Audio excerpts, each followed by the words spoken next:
Vocês já assistiram, obviamente, um clássico do cinema em duas versões, chamado O Grinch. Alguém já assistiu aqui? Levanta a mão aí, O Grinch. Cara, eu amo esse filme.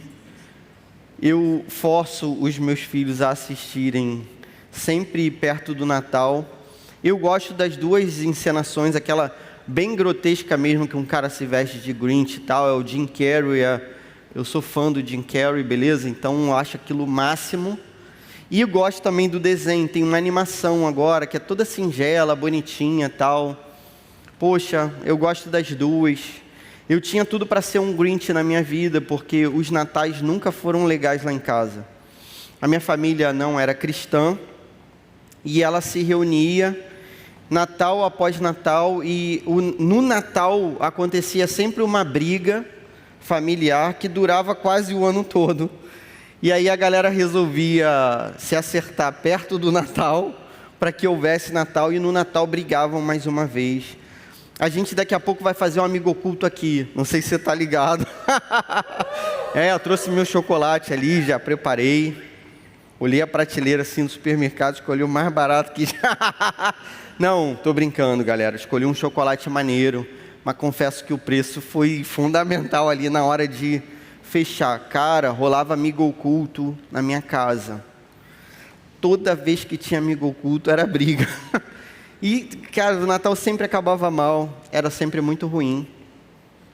Eu me lembro de uma vez na escola, e aquilo parece que se estendia durante toda a minha vida, né?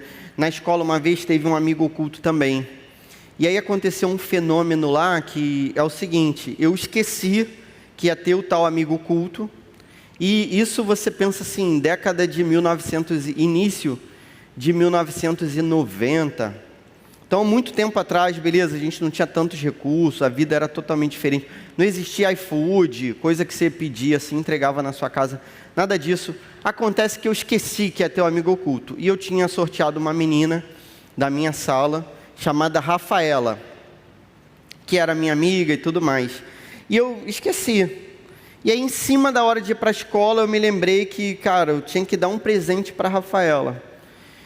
E aí falei, a minha avó me levava à escola, falei com a minha avó: poxa, avó, eu tenho que arrumar um presente. E antigamente, né, 1900 e antigamente, então a única coisa que existia assim perto do caminho que dava para a escola, que estava aberta, era uma farmácia, beleza?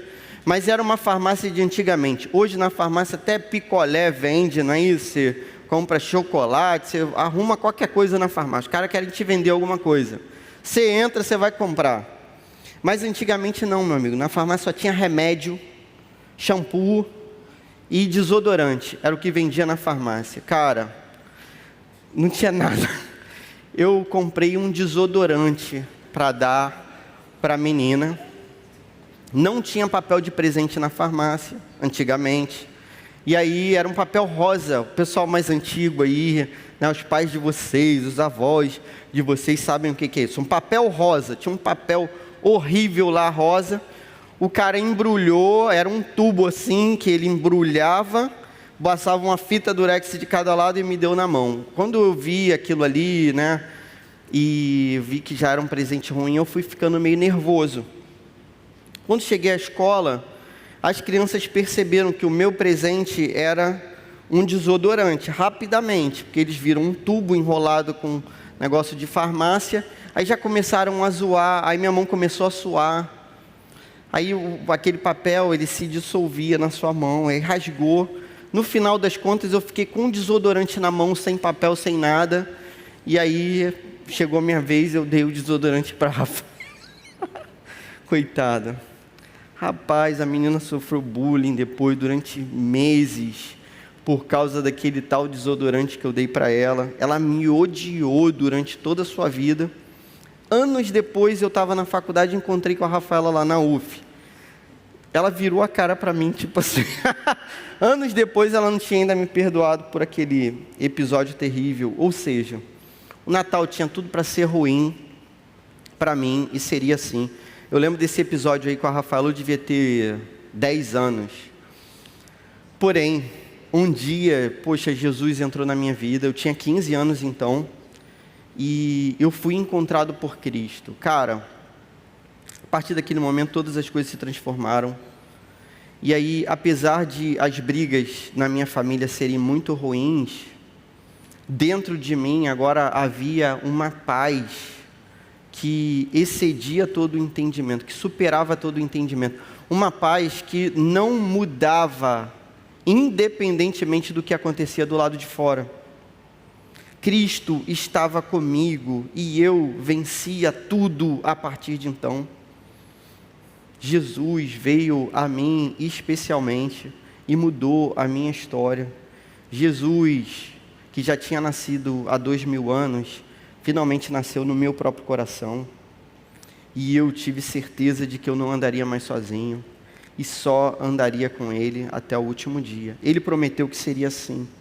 Ele disse: olha, vai, faça discípulos de todas as nações, batize esses discípulos em nome do Pai, do Filho e do Espírito Santo, e eu estarei com você.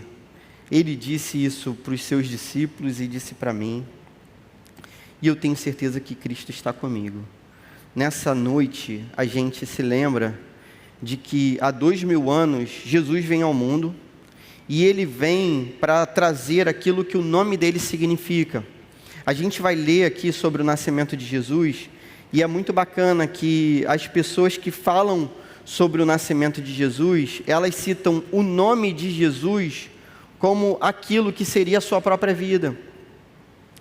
E foi assim na verdade. Jesus vem ao mundo para trazer salvação, Jesus vem ao mundo para estar do nosso lado.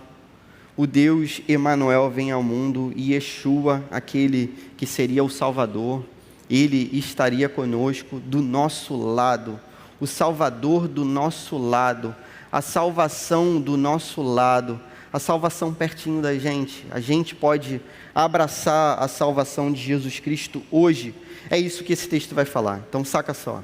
Mateus capítulo 1, verso 18 diz assim: o nascimento de Jesus Cristo foi assim. Maria, a sua mãe, estava comprometida para casar com José, mas antes de se unirem, ela se achou grávida pelo Espírito Santo. José, com quem Maria estava para casar, sendo um homem justo e não querendo envergonhá-la em público, resolveu deixá-la sem que ninguém soubesse. Enquanto ele refletia sobre isso, eis que lhe apareceu em sonho um anjo do Senhor dizendo: José, filho de Davi, não tenha medo de receber Maria como esposa, porque o que nela foi gerado é do Espírito Santo. Ela dará à luz um filho, e você porá nele o nome de Jesus, porque ele salvará o seu povo dos pecados deles. Ora, tudo isto aconteceu para se cumprir o que foi dito pelo Senhor por meio do profeta: eis que a virgem conceberá e dará à luz um filho, e ele será chamado pelo nome de Emanuel. Emanuel significa Deus conosco. Amém e amém. A primeira lição que esse texto traz para nós é que nós somos pecadores e precisamos de salvação.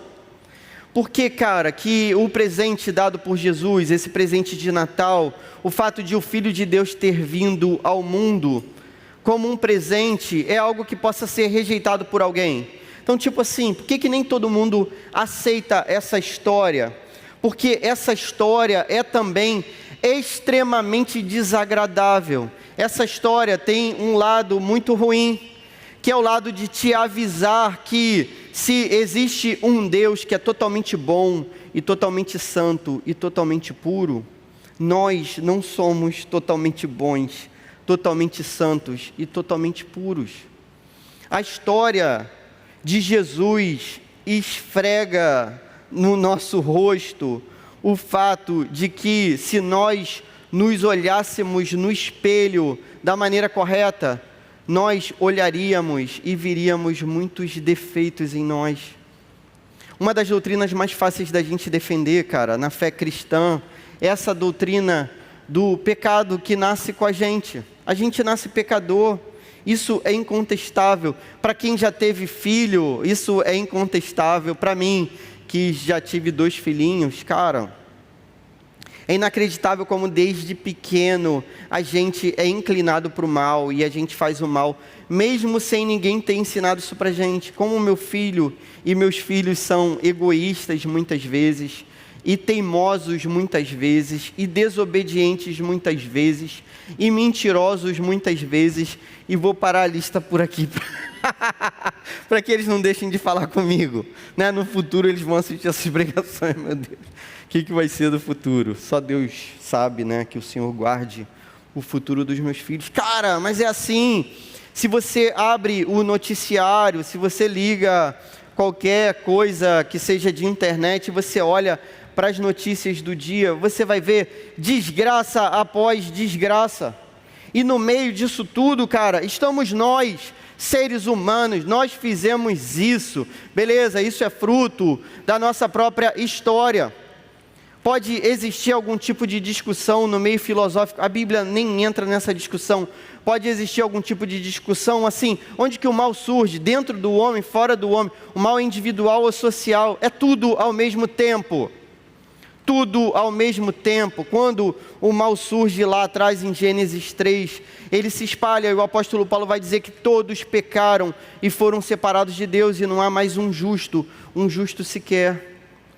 Por que é tão difícil olhar para a história de Jesus e aceitar essa história? Porque quando você aceita Cristo, você aceita que você é imperfeito, que você sozinho não consegue chegar ao céu, que por mais que você faça, por mais que você se ache bom, você nunca vai ser suficientemente bom a ponto de apresentar a sua vida perfeita diante de Deus. Olha para 2 mandamentos, por exemplo. Cara, como que a gente pode julgar se a gente comete pecado ou não? Naquilo que a Bíblia diz que seja pecado, naquilo que Deus diz que seja pecado. O único juiz que pode julgar a gente, que está acima da gente, é o próprio Deus. Eu olhando para mim, irmãos, posso me achar muito bom. Eu trabalhei durante muitos anos assim, durante 2 anos, mas muitos anos atrás, 2007, 2008, eu trabalhei no sistema prisional, dando aula para presos, que eram presos numa categoria chamada de segurança máxima. Eram traficantes de drogas, assassinos, gente sinistra. Quando eu dei aula para aqueles caras, eu me imaginei antes muito superior a eles, porque eu não tinha cometido aqueles crimes que eles cometeram. Graças a Deus, Deus me livrou disso. Mas convivendo com eles, eu percebi, cara, que eles tinham características positivas também. Muitas vezes um traficante era um bom pai, por incrível que pareça. Então, era alguém que, por exemplo, dizia para mim, eles falavam isso para mim, eles falavam assim: eu não quero que meu filho seja traficante como eu quero que meu filho tenha educação, eu quero que meu filho tenha uma vida diferente da minha. Então, de certo modo, eles tinham um senso daquilo que era certo e daquilo que era errado. No final das contas, em várias situações eu me tornei amigo daqueles caras. E eu percebi, para espanto meu, que eu era muito parecido com eles.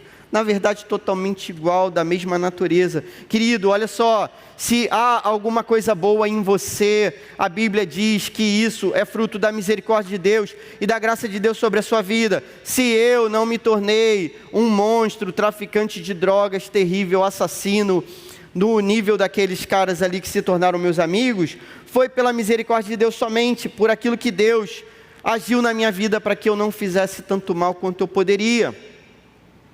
A palavra de Deus vai mostrar isso para a gente então. Olha para os 2 principais mandamentos que Jesus estabelece, como os 2 principais. Jesus diz que o primeiro mandamento é amar a Deus sobre todas as coisas, de todo o coração, força, alma e entendimento. E o segundo é amar ao próximo como a si mesmo. Você consegue, avaliando a sua própria vida, de modo sincero, você consegue ver em todas as suas atitudes que você ama a Deus sobre todas as coisas, de todo o coração, força, alma e entendimento, com tudo que você tem, com todo o seu ser, em todas as suas atitudes, em todos os seus pensamentos, em todas as suas palavras, inclusive as palavras que você fala quando você está meio descontrolado, com raiva, em todos os pensamentos que você pensa quando você tem alguma coisa contra alguém. Você acha que em tudo isso você glorifica a Deus? Você acha que em todas as suas atitudes você ama o próximo como a você? O próximo é a pessoa que está do lado, beleza? Você acha que em tudo você ama a pessoa que está do seu lado igual a você? Não é que está do seu lado aí agora não, beleza? Porque aí pode estar seu namorado, sua namorada. Ninguém namora aqui no UP, não sei por que eu estou comentando isso, não é?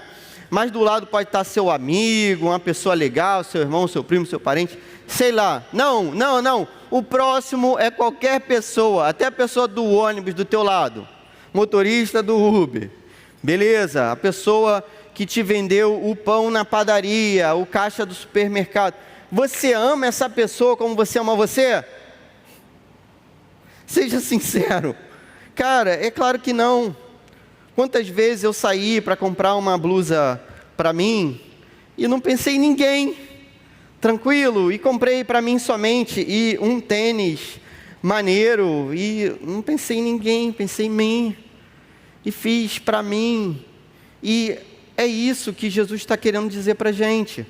Quando Jesus vem ao mundo, Ele vem como única esperança de salvação, e essa aqui é a parada. Diante de Jesus, diante da cruz, a cruz nos desafia a isso, a gente encarar quem a gente é de verdade.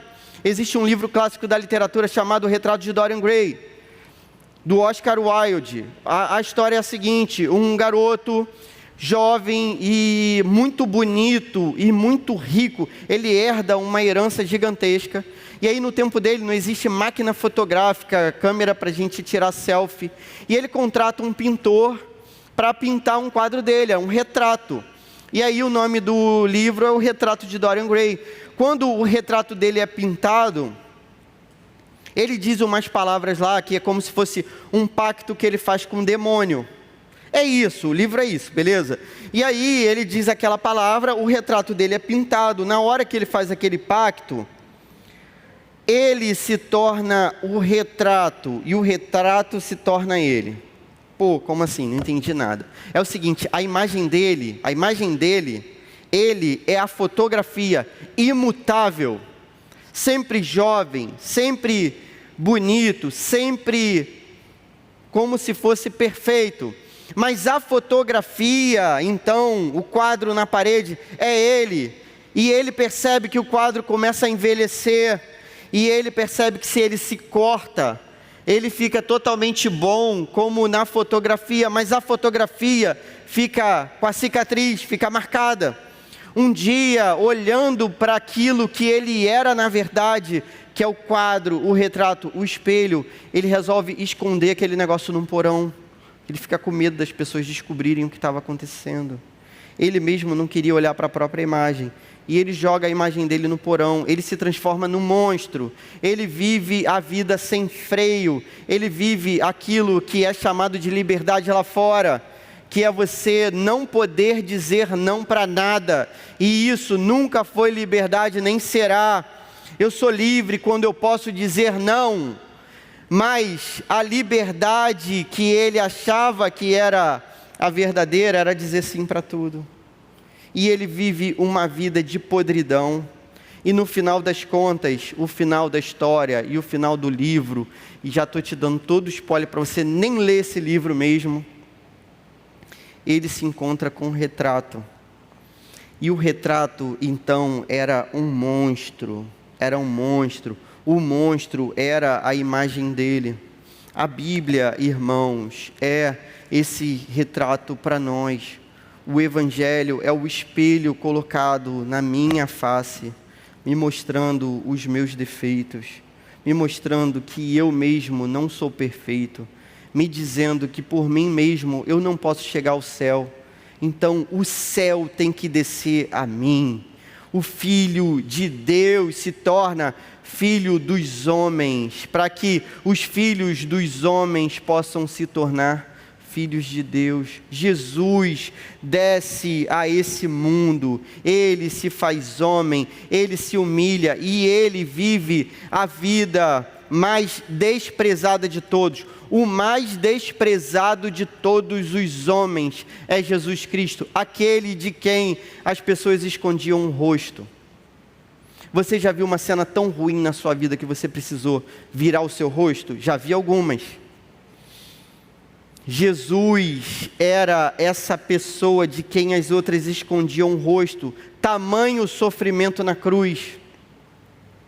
Jesus leva a nossa dívida, Jesus leva a nossa monstruosidade na cruz, para que agora a gente possa não ser mais maldito de Deus, pelo contrário, somos santos, somos abençoados por Deus, somos chamados benditos de Deus, filhos de Deus através de Jesus Cristo.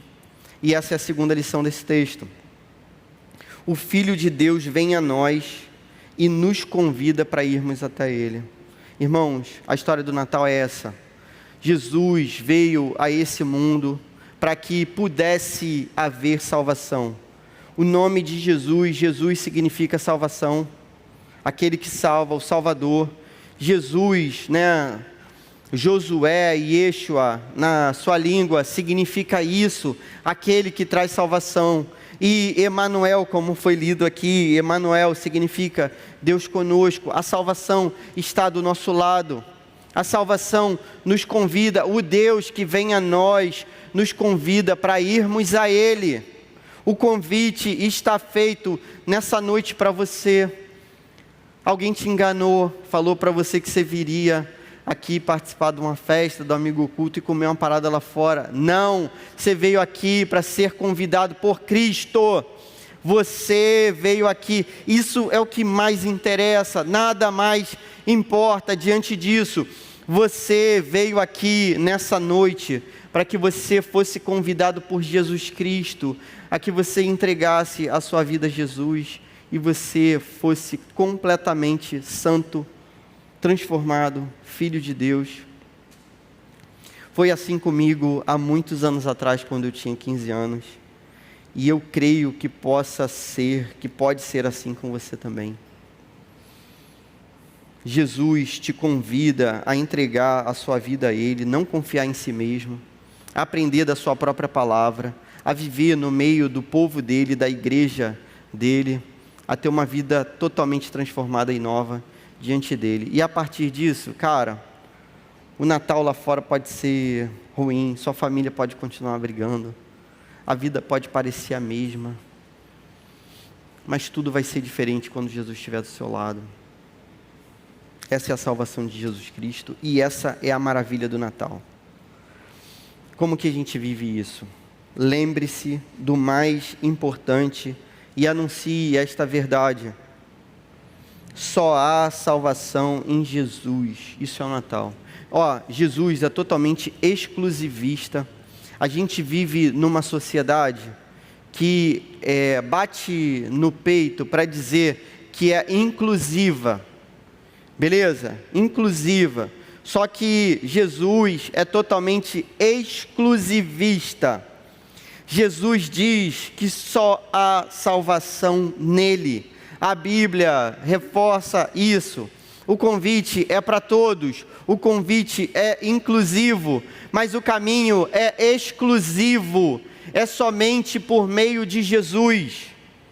Ninguém vai interceder por você. Existe um só Deus e um só mediador entre Deus e os homens, Cristo Jesus, homem. A palavra é essa. Jesus é a única mediação que nós temos diante de Deus. Jesus é o caminho para Deus. Em Jesus, a verdade nesse caminho. Em Jesus, a vida e vida maravilhosa. O convite não é para você ser um chato. O convite não é para você ser um crente insuportável. O convite não é esse. O convite é para uma vida maravilhosa. É para você conhecer o Filho de Deus, que é o mais amável de todos. O Filho de Deus, que é o mais perfeito de todos, o mais belo de todos, aquele que vai preencher a sua alma a ponto de não faltar nada, mesmo faltando tudo. O convite é esse, o convite é para uma vida maravilhosa. Jesus te chama para você viver uma vida maravilhosa com Ele, aprendendo do seu coração, se aproximando dEle. Queria combinar uma parada com vocês, que vocês tentassem Sei que só Deus pode dar essa oportunidade e fazer isso acontecer verdadeiramente. Mas que vocês tentassem, nesse Natal, anunciar a palavra de salvação em Jesus Cristo. Beleza? Na casa de vocês, no lugar que vocês estiverem passando o Natal, pode ser o lugar mais maluco de todos, mas que vocês falassem, abrissem a boca de vocês e dissessem: o Natal significa que existe salvação, que ninguém é perfeito, mas é possível ser salvo por meio de Jesus Cristo. Essa é a mensagem do Natal. Simples assim, escandalosamente assim. A mensagem do Natal era escândalo no primeiro século, loucura e escândalo, o apóstolo Paulo falou que seria. É assim também para o nosso mundo, para agora, é loucura e escândalo. Quando você disser isso, vão achar que você é louco, vão achar que isso é escandaloso, mas aqueles que foram eleitos, aqueles que foram achados por Cristo, esses encontrarão salvação nessa palavra. Então, nosso trato, você nesse Natal se lembrar que existe salvação em Jesus e dizer para alguém isso, beleza? Dizer para alguém isso. Se você quiser fazer esse propósito, eu vou orar com você nesse momento. Senhor, muito obrigado, Senhor, pela salvação. Muito obrigado pelo Teu Filho Jesus, por esse presente. Muito obrigado, Senhor, por aquilo que Jesus se humilhou, naquilo que Ele se tornou homem, um homem de dores, pelo Seu nascimento, numa estrebaria, num estábulo.